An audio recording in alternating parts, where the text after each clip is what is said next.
Hello and welcome to a special edition of Garry Talks Film, live from the Radisson Red Hotel in Galway for the FÍS TV Summit 2026.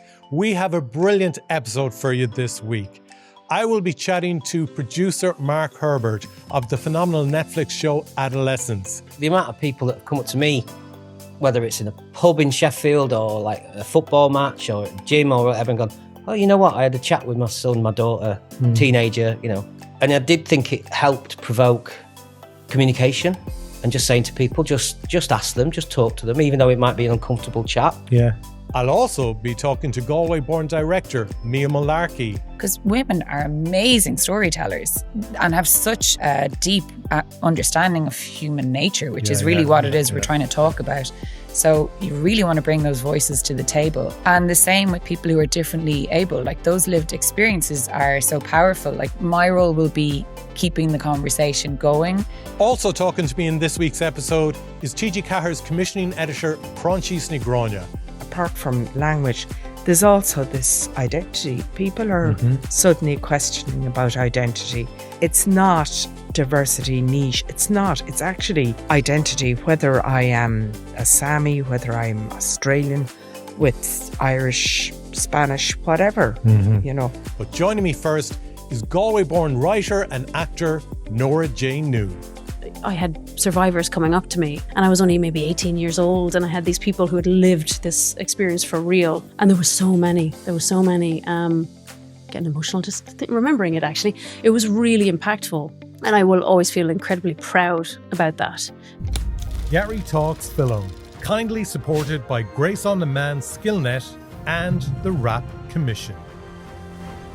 Nora-Jane Noone, welcome to the FÍS TV Summit here in the Radisson Red Hotel in Galway. Thanks so much for joining us in Garry Talks Film. And well done, you're just after participating in a panel discussion on Hidden Assets, which has been season 3, another successful season. And I want to go back to, it's about nearly 25 years since you first started professionally acting, and that was with the Magdalene Sisters and all about the Laundries. And I think it was a huge turning point in Ireland because the dramatisation of the stories really brought to light what was going on behind those high grey walls and in those old buildings many, many years ago. Looking back now with perspective of 20 plus years, what are your thoughts on the impact that that film had on Irish society? Massive. And I think it opened my eyes to how much a film and how much telling stories can impact society, because I really was, completely green. Through the process of making the Magdalene Sisters, we watched documentaries, we learned a lot about what was going on. But I think it was afterwards when the film came out and at screenings, I had survivors coming up to me. And I was only maybe 18 years old, and I had these people who had lived this experience for real, or the children of these people in America. And there were so many. Getting emotional just remembering it, actually. It was really impactful. And I will always feel incredibly proud about that, being part of that. I think, that just really opened my mind to how important it is to... It's because you feel you gave them a voice. Well, yeah, it was, I was part of that. I was a small part of that. I didn't write the movie and I didn't direct it, but I just being the face, I guess, of a survivor to them meant so much. And so it's just incredibly humbling. And I think that more than even the success of the film is what stayed with me. Yeah. Because like me, you too grew up in Galway, and there was a Magdalene laundry there across from the bus station now in Galway. But my dad was a delivery boy. He delivered some of the laundry for just a little while when he was 13. And it's so funny because it's like the worst kept secret. It seems like when the film was being made and the Irish government didn't want to fund it at the time, it didn't want it to, so it had to be made in Scotland. And then all of a sudden when it came out, everybody had a story. Everybody. I had no idea my dad worked there or worked to delivering to the laundries.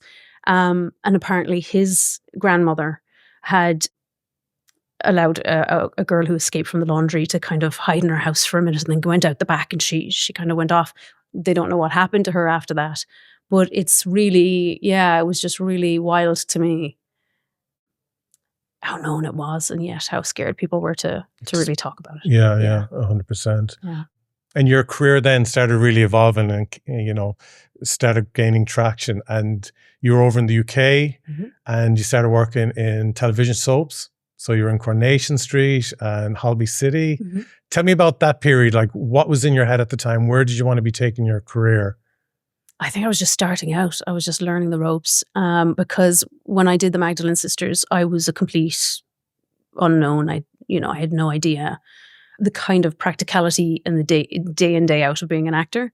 So I did science degree in Galway, and then once I'd finished, I went to London to become an actor. And I kind of had to fly by the seat of my pants. You know, I had to I learned so much about auditioning, how to prepare scenes, how to understand character and scripts, learning accents, learning the politics of getting a job and all of that. There was so much I had to learn on the job. And so I was just excited to get any experience, really, to be honest with you. And it was, it was amazing. And I got The Descent. I think that was the first job I got actually after I landed. And I'm still good friends with those girls. So that's, cool. So it's, I found my community. Yeah. But what's important then? Is it the drama school you go to, or is it the auditions, or is it the agent you get, or is it the city you go to? Well, I didn't go to drama school. So that's, I think it's just about being curious and learning as much as you can. There's a balance. I think what I found was there's a balance. I had such a sort of imposter syndrome in not going to drama school and having to learn my skills as I went along, that maybe I focused too much on what I didn't know in the beginning and wasn't trusting the intuition and the instinct that I did have. And was that total on you, or would you think some people were a little bit nasty or kind of? I think it was kind of both. It was my own sense of insecurity and kind of being daunted at being thrown into a whole new world. But also, maybe there was an element that there weren't many non-actors at the time. It wasn't as much of a common thing as it is now. Yeah. There was maybe an attitude of like, well, you have to do it this way. But I wish, I had trusted what I did have a little bit more in the beginning. But I found, you find that balance as you go along. Yeah. So then your time living in the UK, like you're living back in the West now. You're back living in Galway. So just that period of working in the UK and so on, what was the nudge to move back to Ireland? Well, I went to the States for 8, almost 9 years first. I was in London 11 and then almost 9 in LA. So when you did Brooklyn, were you in America I at that was stage? just moving. Yeah, I just got my green card. Okay. Yeah. So I arrived and they were doing screenings of Brooklyn, which was kind of mad. So I think I went to LA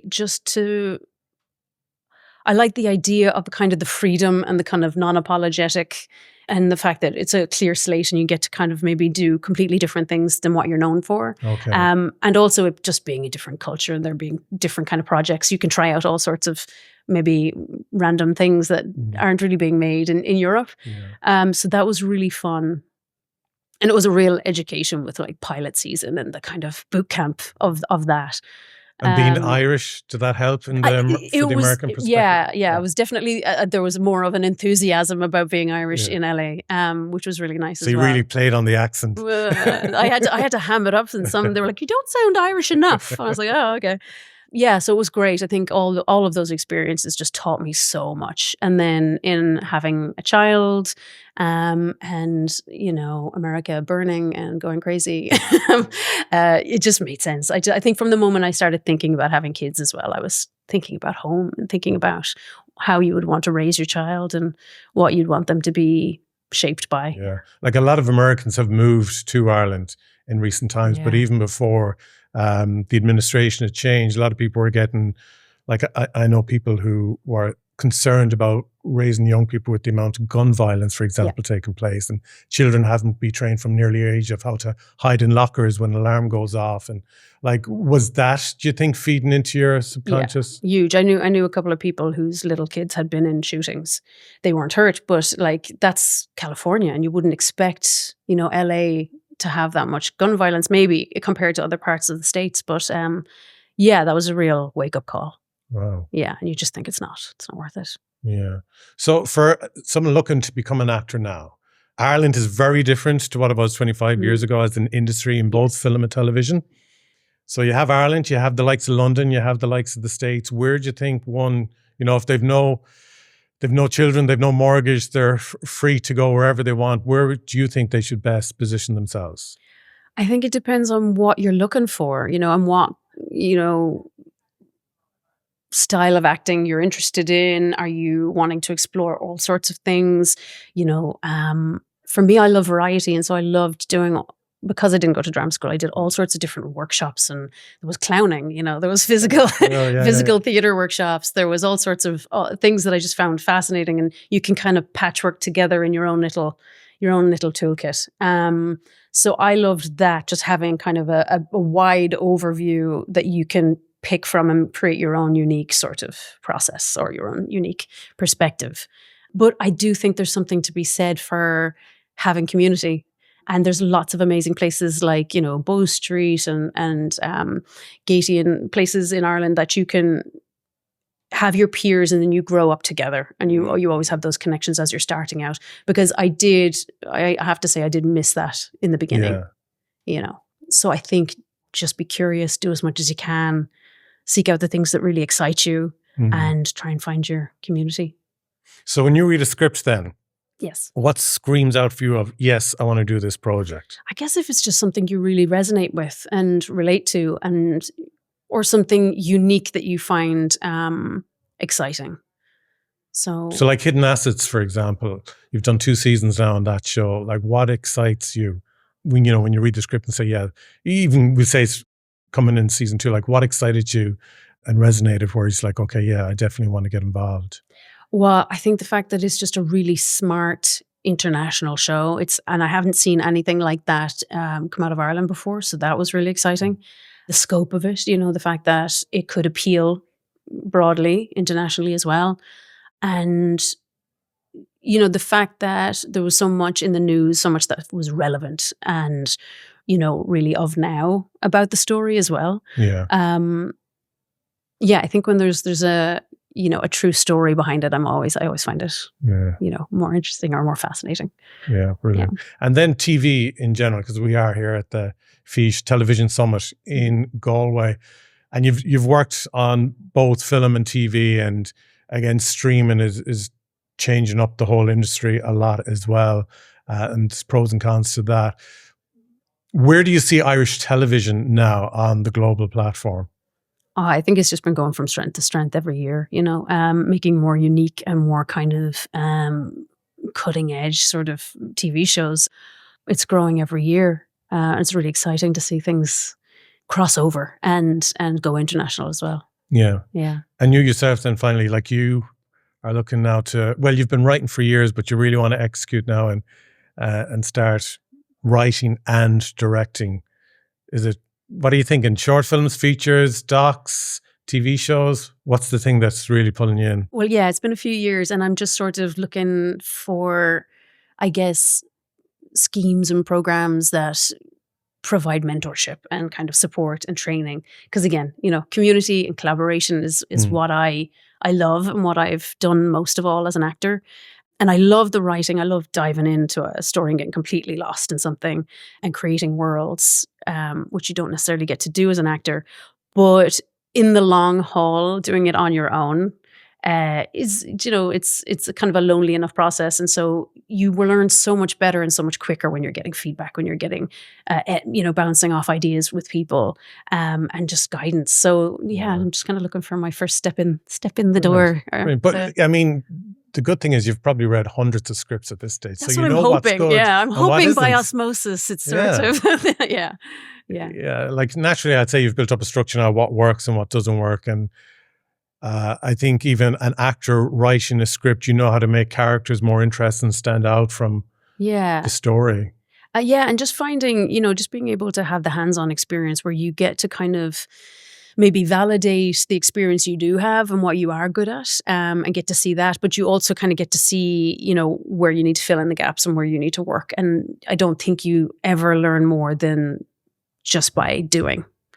So yeah, that's the goal. That's the brilliant next step. I look forward to seeing it. Thank you. Continued success with all your work. Thanks Thank you again, so much. Nora-Jane.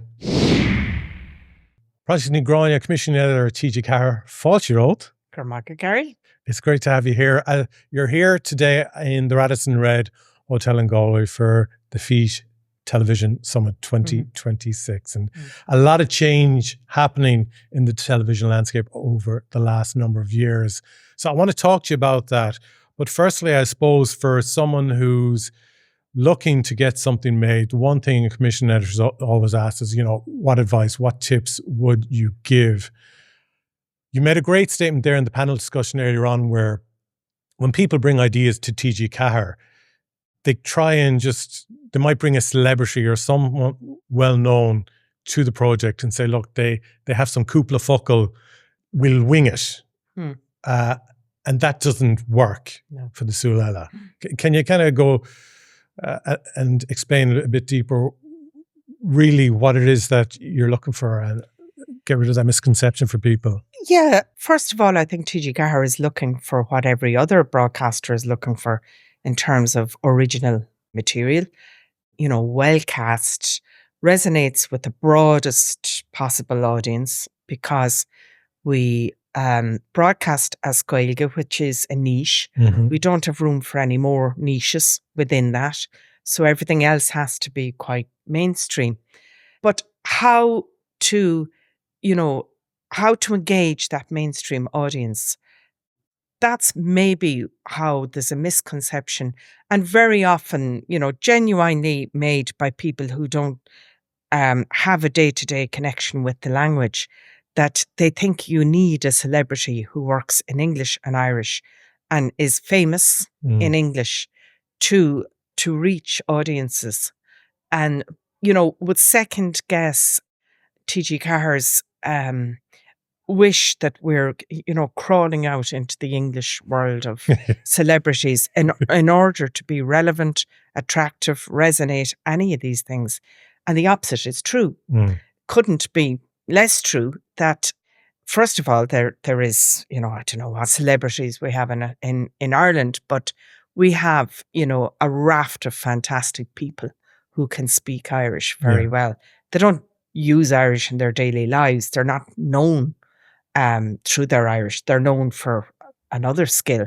But, you know, and they're not TV stars. But I think, you know, we need to look into sport, music, actors, all other fields of life to find Irish language speakers who can be taken out of that and give them a new role, you know, put them through a new lens.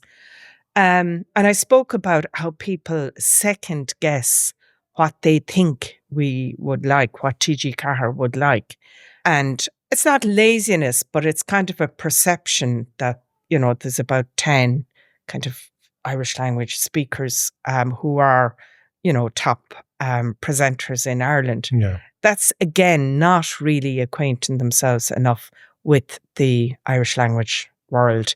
From an Irish language producer, you'd never get that because they would be looking down the road, who's interested in my parish or who's interested in my football team that could be good. It works the other way around. The most thing that excites us about, you know, a project is if we're pitched new talent and if there is a link of, even on the iPhone, of an example of this talent. That's, you know, that's a great start, an original idea, a new talent. And we build it from there through development. But an idea that's rehashed in English and this celebrity, you know, Gaeilge put on, it doesn't work. And then, you know, that statement I spoke this morning of, you know, he will pull it off. You know, if you hear those words, oh my God, you're guaranteed he or she will not pull it off. And by the time the production is I'm probably over, guilty of that statement myself. everybody is going, oh my good God, this is sinful. Let the person speak in English. They're more comfortable. Yeah. And that is very, a reversioning program. If you have an English version for sales purposes, and there's nothing wrong with that, that's broadcast outside of Ireland, and an Irish language version. And if there's a huge difference between the two, then you've done the Irish language production a disservice and done the person a disservice. Yeah. Because they're too busy remembering lines. They can't be themselves, and they can't interact, and they can't muck into the production. Yeah. So talent it's so important. And there is no excuse nowadays because so many people speak Irish. Well, this is true because I think from my perspective, growing up in an English language speaking house, when TG Carr came out, it was working for Gaeltacht areas because in city areas, not a lot of people spoke Irish. And over the last 20 years, there's been a huge surge, especially by young people, in the love of the language, speaking the Changa on a daily basis. The Gael schools are full. The summer schools are full out in the Gaeltacht areas. So you've had this huge surge now of young Irish speakers in the country. So that's great because there's new talent emerging. But at the same time, the landscape has changed a lot now because TG Carr is competing with streamers. You have your Netflix, you have Disney Plus, you have Paramount. So it's completely changed the landscape where now, I suppose, you have the linear of output on TG Carr as a broadcast channel, but you're also trying to grow on the digital platforms where the young people are, like YouTube and the various social media channels.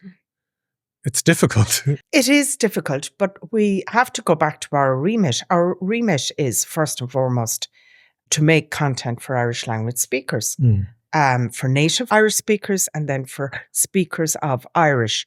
And then secondly, through subtitling, we have to be a broadcaster for all of Ireland. And then thirdly, be the streamer, do the catch up. And as you say, TG Carr is a media brand.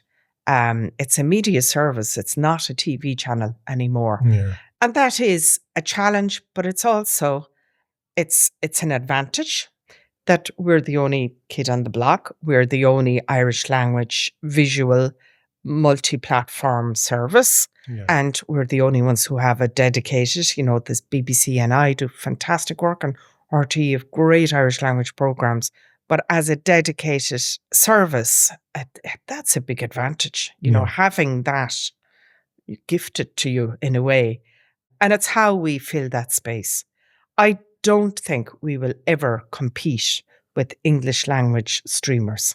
We're in a different market, and if we try and use that measurement, then we're back to the very old, futile arguments about how Irish language stacks up next to English language, which is the biggest language in the world. There is no stacking up there. We're a minority language. And the same would be said for Welsh with S4C, who's smack bang right beside Channel 4 and BBC Wales. But they have a very clear remit. And after that, it goes out in terms of building IP, in terms of being commercially successful and producing, helping stuff to be produced that is commercially saleable and the producers can have a living and thrive in this industry. I commissioned Kneecap, and that year of Kneecap was an eye-opener, not just for the 100 odd awards that it made, but every Monday morning there was from Wildcard in the inbox was saying this movie has grossed the biggest, gross in Australia, in Africa, now the common denominator there is that there is also, apart from language, there's also this identity. People are suddenly questioning about identity. They're suddenly celebrating identity. It's not diversity niche. It's not. It's actually identity, whether I am a Sami, whether I'm Australian, with Irish, Spanish, whatever, you know. Kneecap did huge in Spain, absolutely huge, for that identity thing. Yeah. So I think it's part and parcel. And But go back to Kneecap, because I'm fascinated. Like, I saw the premiere of it at the Irish premiere at the Galway Film Flat, and great crack, and blown away by it, and found it really, really funny. And again, completely got this whole thing, because I grew up in the 80s and 90s in Ireland, where what you knew of Northern Ireland was pretty much the Troubles. And what is the identity now very much was a question over the last 20 years of Northern Ireland. And I don't know, did you know Kneecap at the time before you commissioned them? But like, what was you did? But what was your impression? Because for me, it would look like a big risk. It's great when it works and it does extremely well box office wise. But on paper, for me, it would have looked like a big risk. What gave you the confidence, give it the green light? The risk was, could they act? That was the big risk. We all knew they could sing. We all knew they were fantastic Irish speakers. The script was jumping off the page. But could they act? That was the big, that was the big question. If they couldn't act, then it was something else, and we had discussions. Should there be more kind of reality, actuality in it to kind of, be a little bit safe? Should there be more scenes of Belfast kind of documentary type scenes? I remember that suggestion came from myself, and it was this kind of safety that if they can't act, at least it's kind of a hybrid-y half. And Rich Pepiot was totally against that idea. And he said, no, this is this is a movie. It's a movie, And it turned out that they could act. They could. I actually thought they were actors. I didn't know. They're extraordinary actors. Original musicians. There were obvious risks in terms of compliance. It was a very, very bold piece of work. That's the way it's written. That's the way their music, that's their brand. Rappers are supposed to annoy people. And so you can't roll back on that. So for the other partners, it was, a joy. But in the back of my head, I was saying, what am I going to do when I bring this back to the TG Ceathair lawyers? What am I going to do? The schedulers, where is it going to go? 2 a.m. in the morning, our regulators, oh my good God, for TV, it's different rules as well, It hasn't offended anybody. And, it has done a very extensive distribution. And when it's broadcast on TG Ceathair, I think if it were to offend, it would have offended at this stage. And that's coming on the back of Colin Kuhn. Which was another successful Irish Couldn't feature. be more different, Yeah. Shows the scope of the Irish language. Yeah. I mean, you call it minority language, but Ireland is a minority country on the global landscape. Yeah. But what's coming out of it and what's coming out of it with the Irish language is unbelievable. Yeah, absolutely. There's a feature documentary on Ghráinne, The Quiet Love, that's in cinemas right now. That's the narrative is told by Irish Sign Language. We're the commissioner for that. It's not Gaelic, it's not Béarla. It's the third official language in Ireland is sign language. Brilliant. And that's why we got behind that. That again, there is, why not? Why wouldn't we? It is doing fantastic in cinemas. Again, it shows the scope of language. It's the scope of communication and of good narratives, all fantastic stories. And I think that's where it comes from. But back to the original question, we commission primarily for Irish speakers. And does it have to be newsworthy? So Channel 4 and Virgin Media were on the panel today saying, they want to be newsworthy. So they probably want people to talk about it on the radio or, your daily tabloids publishing articles about it. Is that important for you?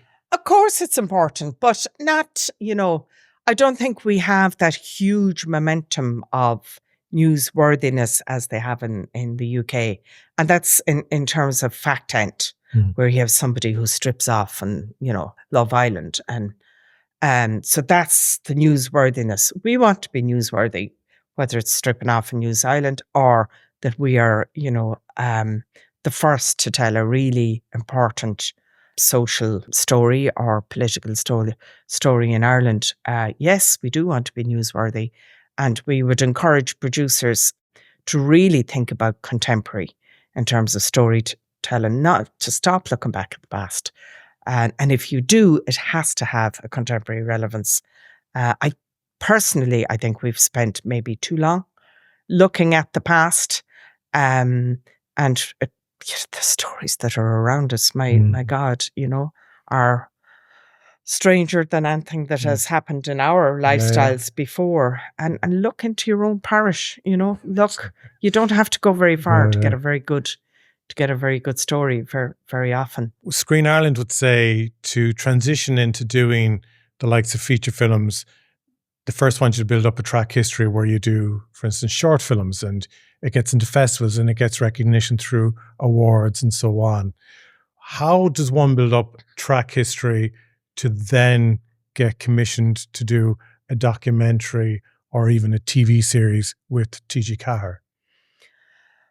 I'm not sure you can have the luxury of saying that in Irish. I'm not sure you can have the luxury and sit around waiting for people to build a track history in Irish, because they might just have found an easier job and have lost interest in production, or the story is over and it's, you have probably less stories. What we do is develop a lot with producers. I can cite examples of first-time directors that went straight into their first TV hour or went straight into their first feature doc. It doesn't happen that often, probably not the huge big budget docs or dramas, but that docs that did even better, potentially. The track record, we will commission a first-time director, first-time writer, absolutely, if if we know that the support of that person is rock solid. We can only commission limited companies. That's revenue tell us that. So if the support behind the person is solid, then I don't think taking a risk on screen is that big of a risk once the business model, doesn't fall apart.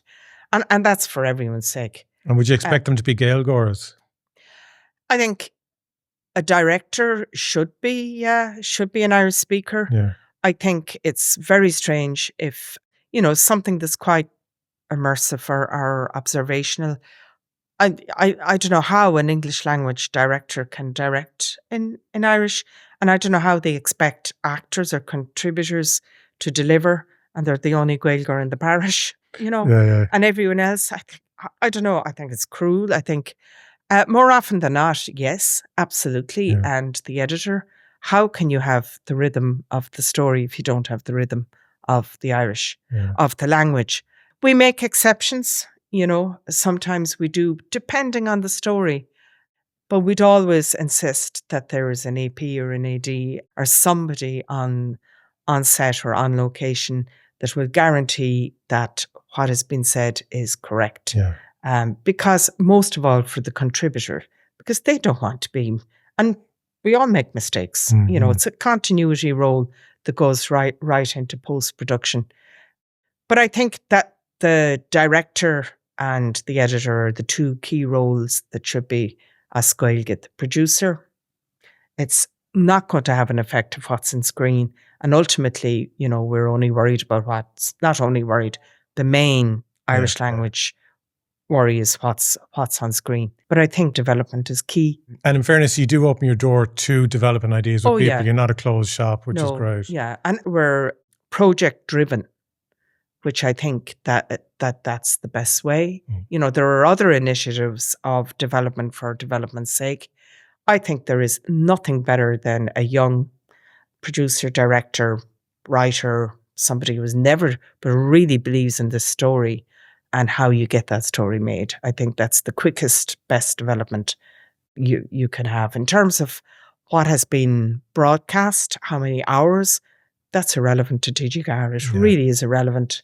whether you're on community TV, national TV, Netflix, it's actually quite irrelevant to us. Your track record or commercial track record, it's great to commission material that's commercially successful. But in the initially commissioning, your past commercial success actually isn't discussed around the table when we're shortlisting submissions. Not at all. Excellent. So finally then, is there any projects coming out down the line that you're excited about being broadcast? There's loads. Yeah, there's tons. Yeah. We have a huge slate at the moment. We have some great, I look after music. We have some really, really exciting music docs. One is taking the road to Scandinavia. Wow. It's 1 hour in each in the Scandinavian countries. It's travel, it's music, it's performance, it's snow. It's, we haven't been to Scandinavia properly. That's exciting. We're also developing a very, very big project, coast to coast, the history of Irish music in America. So not just traditional, it'll take other genres. We're looking at co-producing more and more content on Irish communities abroad. We're looking at workers in Australia, the medical, the people who drive the big diggers. Yeah. Fantastic Irish speakers down there. Of course, we should be down there. Same in Canada, the mines in Canada, all of these pockets. So there's lots going on. There's so much going on. Yeah. Brilliant. Garry Talks for coming in. Appreciate it so much and continued success with all the great work at TG Carter. Director Mia Mullarkey, thank you so much for joining us on Garry Talks Film here at the FÍS Television Summit. Congratulations on the great success that you have had throughout your career, but even recently now with Hidden Assets and so on. It's great that we're now in an industry where we have female directors and female directors doing so well within the industry and being recognized and getting praise across the board and so on. But for people who mightn't be fully familiar with your career, it's really interesting because, as we were saying before we started recording, you didn't actually do the direct route of studying film and television in college. You went down a different route. Talk to us about that and why did you go down that route? Yeah, I studied psychology and philosophy here in Galway.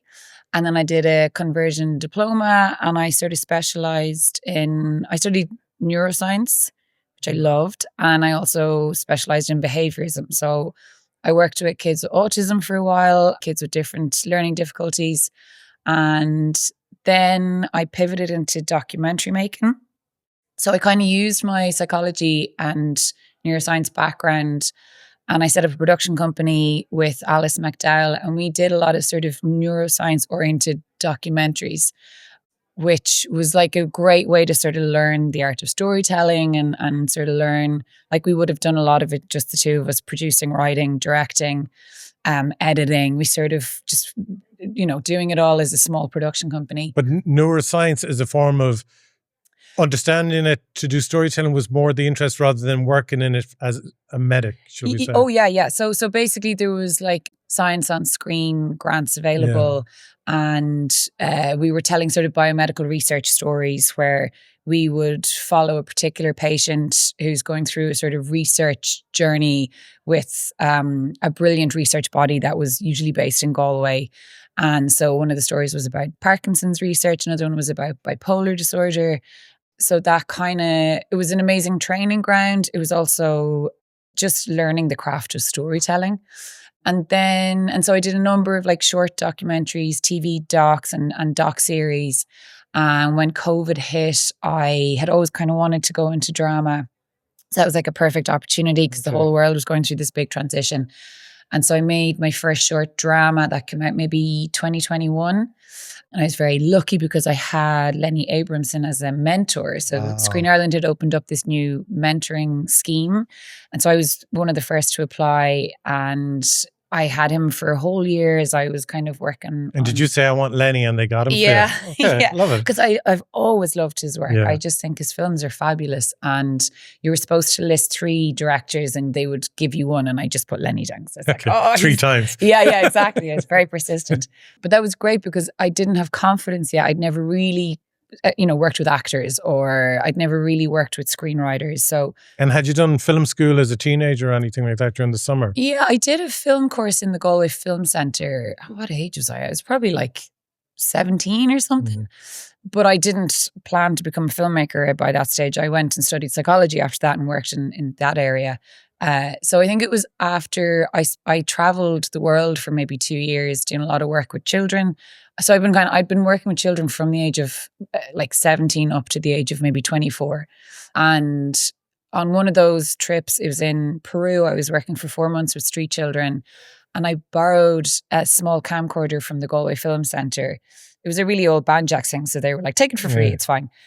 Which is very generous. And I would make these very short documentaries for this NGO that I was working in, where I would just follow the lives of the street children and look at the sports they were being given. And I loved that process. So that was a real turning point. So when I came back to Ireland, I thought, you know what? I really love documentary making, because it's all like, I love psychology, but I much prefer to be in the world and connecting with people and understanding them through their lived experience rather than, analytically or quantitatively. So there was something about the camera that gave you access to the world. So that was really a turning point, was working in Peru, just making these short videos for this NGO. So when I came home, I moved to Dublin and I bought myself a camcorder and I started doing like promo videos, really rudimentary. I was the whole team. I had a tripod on one shoulder and a camera on the other, and I would just do these very simple promos. But it was enough to save up money to then, make my first short documentary, which was about my brother who has autism. And I put that into festivals, and it was like, trial by error, small steps. And then myself and my pal Alice made this production company. But yeah, so then once after COVID and after that, I started doing a lot of training schemes. This is kind of what I was talking about in that panel there. So like mentorship, shadowing, different kind of, like National Talent Academy do a lot of training, and different enterprises like that. So then, through all of those, like I did Norty, Storyland, and through those channels, I was able to start working in TV drama, which is where I am now. Yeah. And I'm going to touch on the very first thing you said, which was about, isn't it great that there's a lot of women directing? But actually, there is not. So in TV, there's a good amount, but in general, Screen Ireland launched their slate in January, so just last month. Yeah. And if you look at feature films, there are so few female writers and so few female directors. So actually the stats are terrible at the moment. So, and why do you think that is? So in 2016, there was this really good international summit in Limerick, and they talked about gender in cinema, and the head of the Swedish Film Board had set up a 50-50 quota in Sweden, and that started to really realign the whole balance. And she said the effect, the result of that was that they were getting more awards internationally because there was more interesting stories coming out into the market. And so Ireland followed, and we had a 50-50 quota, and we had like additional grants. In the film board at the time. from the Irish Film Board at the time, Screen Ireland now. And so there was a kind of incentivizing, which was brilliant. And they were really monitoring the statistics, and not just for women, but like people of color, LGBT+, like all these different sort of underrepresented groups. So I don't know if like they took their foot off the pedal a little bit, because it was like, well, the numbers are lifting, the pressure's off. It still needs a lot of active engagement and administration and recording of numbers to try and address those balances. So I don't know exactly why the numbers plummeted so massively in the last 2 years, but the slate this year and last year are brutally bad. So like I'm fortunate in that I sort of pivoted into TV drama and fell in with, really gorgeous producers who I love, Kate Lennon and Siobhan Burke. But I feel like there's a huge gender gap. And like all like people of color, people who are differently abled. There's just a huge gap in representation, and people climb to a certain level and then it's really hard to get to the next level. So I'm sort of ranting now. This wasn't where I expected to go at all, but I've just joined the board of the Directors Guild. So I feel like it's something I'm gonna pay attention to this year and maybe be a bit of a voice for. And like, obviously the gender thing is personal to me, but also I have an autistic brother. I come from a family with neurodiversity and various mental health things. We started out in a working class estate. So there's all these demographics that are just not very well represented in terms of getting financing in Ireland. So I guess that's like becoming a bit of a sort of mission of mine, just slowly building in the background. And at the same time, I'm being fortunate in that I have been getting work and I have been slowly building up my portfolio. And through all those training schemes that I mentioned, I did like 5 weeks of shadowing on a BBC Studios production. And I had Lenny Abramson as a mentor. I had Nasa Hardiman as a mentor. I had Aisling Walsh, like amazing directors who I really respect and revere.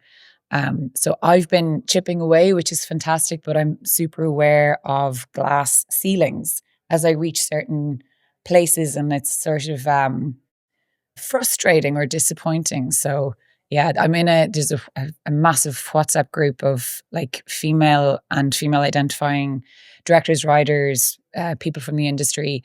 And it's like bubbling with anger about the balance being so skewed. So it's sort of something that's just been on my mind a lot over the last few weeks. So do you think that glass ceiling is for females, or the glass ceiling is generally you get somewhere in the industry no matter what gender you are, and it's very hard to move to the next level? No, I think if you're white and male, you're most privileged. I think if you come from money, you're obviously in a much better position, because there's going to be huge periods of time where you don't make money, where you're between projects, especially if you're a writer or a director. So if you're not resourced, it's really hard to sustain that career because of those gaps. And I think if you just look at the Slate launch this year and the Slate launch last year that Screen Ireland have proudly up on their website, the number of women is extremely low, and people of colour and people who are differently abled are just not very well represented. And it was actually getting better since 2016, but something happened and it's starting to dip again in a very substantial way. You see, I often wonder, because I'm married with 2 children, so I know how there's a shift in the household when children come in. Yeah. And I wonder, the stereotypical lean on is the female when children come into the house, that they are primary carer. The carer, yeah. And I often wonder, is there a thing where if a woman's working in the industry and it comes to a stage in her life that she decides she wants to have a family, and she does, the effect that then may have on the career, and does that then make it look like there's less females involved in the industry, and how easy is it for them to get back into the industry again? That's a huge issue. That also, so there's a great group called Raising Films, and they advocate for that. And it might not just be children; it could be that you're caring for a parent or an elderly person or whoever that might be. And often the onus falls on the woman to be the carer. It's like that's the traditional mindset. And I think that there just needs to be more supports where you're facilitated in your caring role, whether it's job sharing or whether that is that there's childcare facilities available while you're shooting, so that it's not like, oh, you're a carer, well, you're not good enough, or, you're busy, or we don't want to support that. Or if that's sort of better integrated into the industry, then it's like, oh yeah, you're a carer. Okay, well, how do we facilitate that within our production? So these are all sort of conversations. And I think the care question is a huge question because, in your 20s, you're still learning, but you've got your ideas, you've got your energy, and it's kind of, you can begin to build your career. Yeah. And then in your 30s, you might want to start a family, or you might need to care for an elderly person. Yeah. And taking time out can be, I don't know if it's like necessarily damaging to your career, but building your career is all about conversations and making connections. And yeah, but you're in your flow, and now you're doing something that's important to you personally, or it might be a situation that you just have to do, whether it's something you asked for or not. But then it's not easy just to flip back in a few years later. And it's like everybody has moved on to another level in their careers. So you're trying to come in going, oh, who are my peers now? Who can I rely on or collaborate with? So yeah, I mean, I think directing and having children can be very difficult for women. I think maybe writing has a little bit more flexibility because you could work from home for a period of time. I think producing and I think just in the phase of being pregnant and having the baby and taking that time out. But having said that, there's so many more conversations around that. And I think there are more supports being brought in and being integrated into like a production model. So shifts are happening, and I don't understand how the numbers dropped to such a low level in terms of women writers and women directors or female identifying. So I'd love to understand that, and there might be someone out there who has like a very good insight into that. But at least you're getting involved now at an executive level where you can help influence those decisions. Or just keep that conversation very alive and very central so that it can be addressed. Because women are amazing storytellers, and have such a deep understanding of human nature, which is really what it is we're trying to talk about. So you really want to bring those voices to the table. And the same with people who are differently able. Like those lived experiences are so powerful. Like my brother with autism is always one of my great teachers because he sees everything so differently. Likewise, people of color, people from different ethnicities, like all of these diverse voices have so much to bring to the table. So it's just trying to facilitate. So I think just like my role will be keeping the conversation going because I'm on the creative side of the industry. I'm not an administrator or a gatekeeper, but I can kind of maybe be representative and keep talking about it and just get more stories out there and more stories of diversity. I think that's that's where it's exciting, Excellent. Final question. Yeah. What advice would you give to someone who wants to get into TV directing? TV specifically? Well, or film. Or just directing in general? Well, they're both very different. I don't know. Is there one that you kind of... I would say with TV, the quality has gone up and up and up over the years. So there is amazing TV being made. So, there's no point being a snob and thinking that film is superior because I think some of the series that come out are so beautiful and give such breadth because there's more hours where you can allow characters to come to life. But I love film. My dream is to have a balance between the two. I think to someone starting out, just keep going. Just find a way, whatever that might be, even if it's, take a small job with a company or get out there with your phone. I mean, phones are amazing. You can shoot super high res, really beautiful footage on your phone. Just get out there and make something. It doesn't matter how small or amateur you think it is. It's something to show, and then the next one's going to be better. And as a kind of view of your life, you want to keep growing. You want to learn from what you've done and improve and develop and always sort of aspire. So have that momentum, and there's a mystery to that because you don't know where it's going to take you.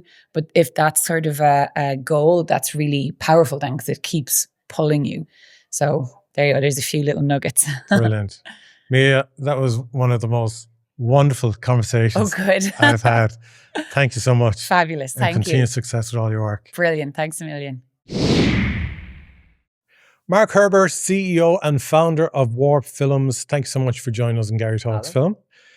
And congratulations on the amazing production and also the amazing success that it has been, Adolescence. Yes. What a phenomenal show to be involved in and for you to have produced. It's just unbelievable. So there's going to be a talk later today at the summit where yourself and Toby and a few others on the panel are going to be discussing the making and the success of Adolescence. But for those who aren't lucky enough to be in at the panel discussion later today and are now listening to this podcast a week later, I mean, where do we start with Adolescence? I know Stephen Graham, the actor, was also involved as a creator and as a producer on it. But for him, my understanding is he felt that it was important to tell a story of what was going on and the domestic violence taking place in the United Kingdom. And I know you've been involved in, This Is England and stuff down the road. For you, what was the thing where you, as a producer, wanted to get involved in telling the story? Well, I've obviously known Stephen for 20, he was in This Is England. So, and then the other creator and co-writer was Jack Thorne, who actually we brought on to work with Shane on the TV spin-off of This Is England. And we did 3 series with Jack. So there were people that I've done 5 shows with Jack, maybe 7 with Stephen. So we're good friends, and then they made a film, Boiling Point. So when you say you're good friends, like, would you stay in touch off set, when you're not in production? With Stephen, definitely. So it's a genuine friendship. Yeah, I went to Jack's wedding. Okay. So when you're working in that closely with people for that amount of time, you do develop good friendships. And I think me and Stephen are from the same sort of background, a bit sort of and so we kept in touch. We worked together a lot, and then they did a film called Boiling Point, which was a Phil Barantini amazing film done in one shot. And then Stephen had basically come up with this idea, was talking to Jack, said, would myself and Warp, my company, sort of produce it with them? They wanted someone who could who had got experience, because it wasn't an easy thing to make with the one shot element. So that was decided early on. It was decided to be a one shot. And we, so this was 3.5, 4 years ago. In fact, weirdly, we were at the BAFTAs. They were nominated for Boiling Point. I'd just done a film, Everybody's Talking About Jamie, which was both nominated in the Best British Film. We had a meeting that day about it. The script hadn't been written. And then literally, I read Jack and Stephen's first draft only a few weeks after that. And I literally was just shaking after reading. I finished it. They'd sent it to me. Then I said, I'm going to read it straight away. But I had to text Stephen and said, you're going to have to give me half an hour. I'm literally need to put the kettle on and just digest what I've just read. Not as a producer, actually, as a dad, as much as anything else. And look, everything you make has got to be good. But this just was off the charts, exceptional, And so it was, it was just one of these, a first episode that just blew me away, punched me in the gut, in the heart, all the things that I look for in a film or a TV series. It had all of that. And so it was like, let's go and make this. And then it was a kind of quite a slow, because obviously when you're doing something in this one shot element, the preparation to it is beyond belief. You have no edit to get out. I've got out of trouble on many films thanks to the edit. Yes, of course. A bit of music, a pick up here and there, some reshoots. I don't think I've ever made a film that's never had reshoots or pickups. So that was terrifying. Mm-hmm. So there was a lot of meticulous. There was no, like I say, there was no get out of jail with it. No, but you're dealing with a large cast, loads of extras in the background, bringing in drones and rigs. Yeah. Crazy. You didn't make it easy for yourselves at all. And you've got to, and suddenly it dawned on me. I remember talking to Phil, we were thinking, will we ever have a cheat get out of jail card? No, we're doing it. I was like, okay. I admired that. But when you're on the hook for the budget and the schedule, you're like, okay, this is going to be tricky. Because even in the third episode, when it's the one-on-one interview, and it's kind of doing this 360 around the table and it's going behind the heads, I was like, oh, this is the perfect opportunity now for them to do that little cut to give everyone a break. But no, you kept it going. As on everything, even what was interesting is if everybody had to be on their A game, from the runners to the camera ops to the sound to the extras to the AD department. Because if you were 52 minutes into an incredible take and an extra did something wrong, or you didn't move quite right, or there was something got in shot, you had to start all over again, which is quite terrifying, And we were dealing with Owen, who'd not acted before. We actually shot episode 3 first because we thought it was in a studio. There was the safety net of a space we controlled. weather-wise. It was ultimately, most of it was a two-hander. And it gave Owen, played Jamie, the opportunity to sort of develop this relationship with the camera team. And it was a nice way of introducing everybody to this crazy process. Yeah. Yeah. And how many takes did it take to do episode 3? Well, we had this structure. We came up with, and actually we'd done This Is England, we've done lots of, Shane did love to do long one takes, you know. He'd get the actors such worked up, he'd just, you only had one chance. That would be, so we did a lot of one takes, but we had multiple cameras so we could cut.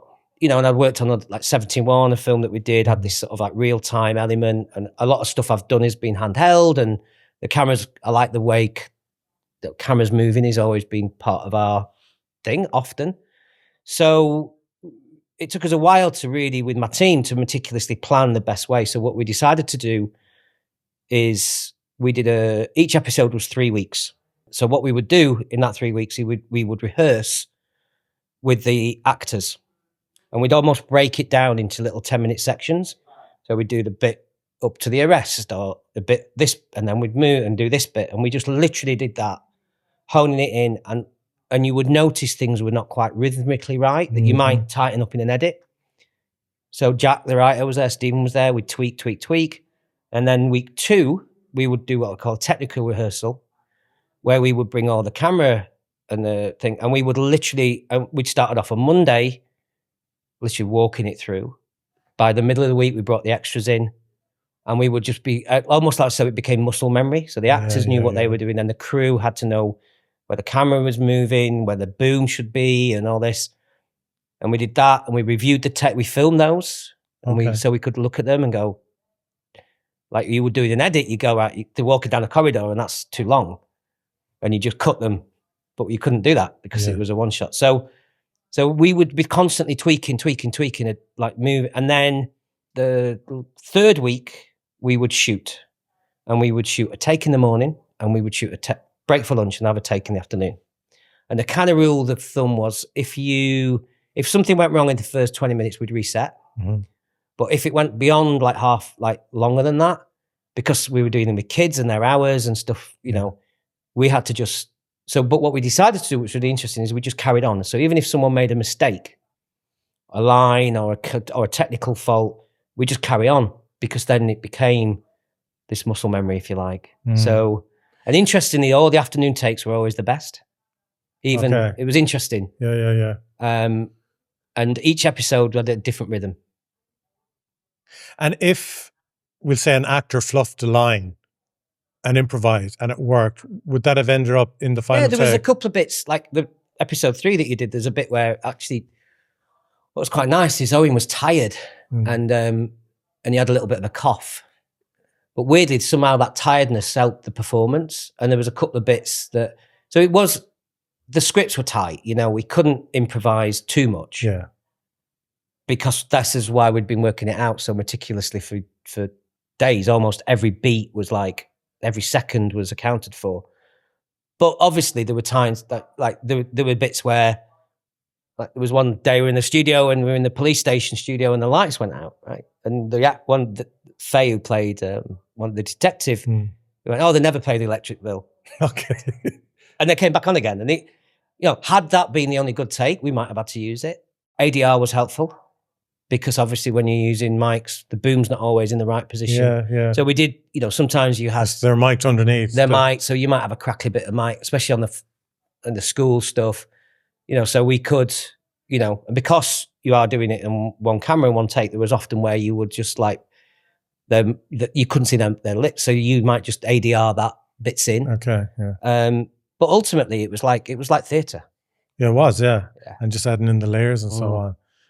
It was beautiful. I mean, for me, episode 4 was like really intense. Yes. And it showed, which was important to show, is, because the show didn't lean into the effect it was having on the victim's family.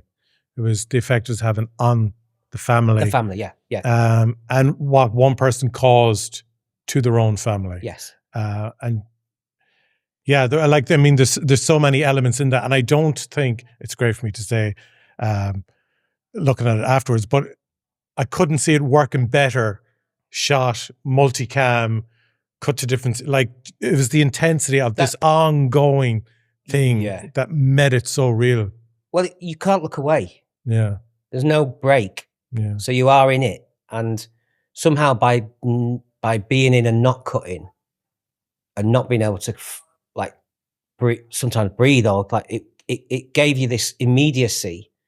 And also I think what was important is that we weren't going to try and say this kid, you know, a lot of times you as creators, you have a point of view. It was the mum and dad's fault. It was the peers. It was the mates. It was the school.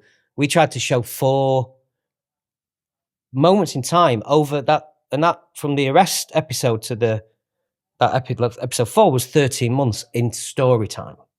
So just picking these real bits of hours just meant that we were trying to sort of show that it wasn't just this one thing that caused what happened. It was a variety of things.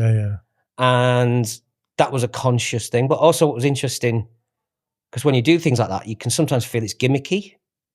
But weirdly, once you just saw those rehearsals, you realise that that's the only way that somehow just telling it in one take was the way to go. Yeah. No, because, you know, there's a sister, there's a daughter in the family who's very emotionally aware of what's around her and her parents and so on. So it's not like it can be, you know, it's the same environment, you know, that the Jamie character grew up in. It's the same school. It's, you know, and I thought it was important to show that because it's easier to brush it in a black and white scenario. Well, also, you know, I mean, look, it was really important that we didn't show the family to be, you know, they were hardworking family, right? They were good family. They were together, you know, and often with those that you might show, oh, the dad's, you know, you can see it, and the dad's an alcoholic, or they have poverty, or these things, or that can have a view. And we were like, no, you've got to think this could be your family. This is. And that classic thing is that you think, like when I was a kid on my bike, no mobile phones, I used to be out, my mum would be worried where was I, and we'd be like getting up to all kinds of stuff, but it was like, not bad, you know, like, but you'd be out. Whereas weirdly, you think that your kids they're safe in the bedrooms, but actually that's where some of the biggest damage can come, you know? Yeah. So for us, it was really important that we kind of just showed these moments and let the audience decide. Yeah. And then it led on to a conversation in society because a number of parents were getting their children to sit down and watch it. And I think it was good as well because the show didn't become grotesque. It wasn't, you know, sexualized or anything like that. So a parent could sit down with a young teen and then have that conversation. Which I mean, is really important. The amount of people that have come up to me, whether it's in a pub in Sheffield or like a football match or a gym or whatever, and gone, oh, you know what? I had a chat with my son, my daughter, teenager, you know. And I did think it helped provoke communication and just saying to people, just ask them, just talk to them, even though it might be an uncomfortable chat. Yeah. That is somehow, just by doing that, because it was always that thing, had he had that chat with Jamie, would he still have gone through? You know, and it was always just, and that's what I think good drama should do, really. And I'm sure you would have had the conversation one stage of, is this something for BBC? Is this something for ITV? Is this something for Channel 4? And it's Netflix is who you ended up working with. How did that come into the conversation? We actually developed it somewhere else, weirdly. We were developing it, and then, as with a lot of things, people change, especially bigger international companies. And so we developed it somewhere else, and they pulled out. And so, but then I'd worked with Anne, Toby's boss, who I knew the talk with, and Mensa, who I'd worked with her at Sky. She's great. And I think what was interesting is that, I'm sure but the other drama that we were doing at the same time was a BBC reunion, the show. And obviously, when you go to BBC, they pay a bit of money, then you get to international money. And what's interesting is I've talked to buyers in the international market who still say they might not have bought Adolescence.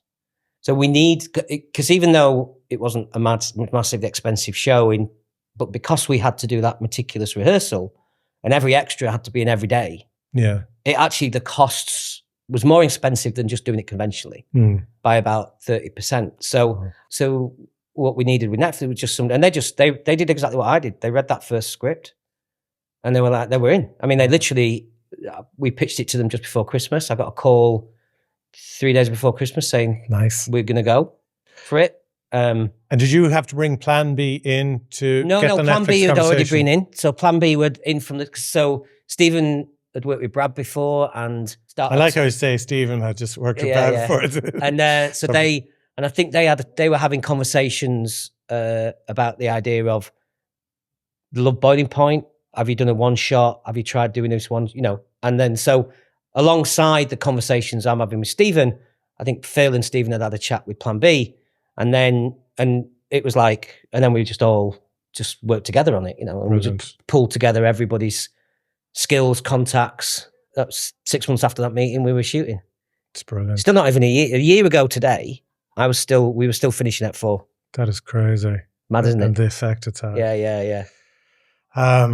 It's phenomenal television show. Congratulations and congrats and well earned with all the recognition you get from it, and just be so proud that you were involved in the production because it's just a fantastic piece of television.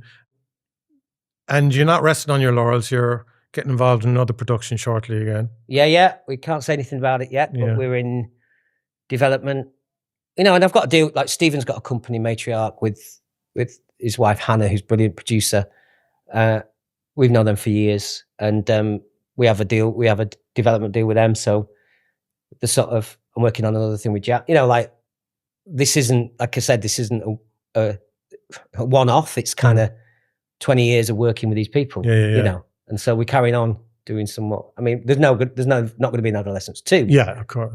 But the people that we work with, we carry on working with. But I think in fairness, with the work that you focus on in North England compared to, we'll say, what comes out of London, it's very different, but you proudly reflect and represent North England. Yeah. Well, I know the world. Yeah. I know the characters. Yeah. So I always believe in authenticity in everything you do. Yeah. So whether it's the gangs in This Is England or the family in Adolescence or the crazy people in Phoenix Nights, which I made like before Warp, I grew up, you know, I know those characters. Yeah. So I can authentically tell those stories with the right team. Well, we continue to enjoy watching them on screen. You, Gary. Enjoy the rest of your time in Galway. Thanks again, Mark. Yeah, you're welcome. Cheers. Well, what a great way to end season 1 of Garry Talks Film. I hope you enjoyed today's episode. And if you found it interesting or insightful in hearing how Irish stories make it from pitch to screen, please do leave us a positive review online or even share the episode with a friend, colleague, or loved one. Thanks to our guests today, to Mark, to Mia, to Proinsias, and to Nora-Jane. Really enjoyed the conversation and their company. If you want to find out more information about the podcast, head over to GarryTalks.com. But well done to everyone involved in this year's FÍS TV Summit. It was a huge success. Everyone thoroughly enjoyed it, and we look forward to seeing what they have in store for 2027.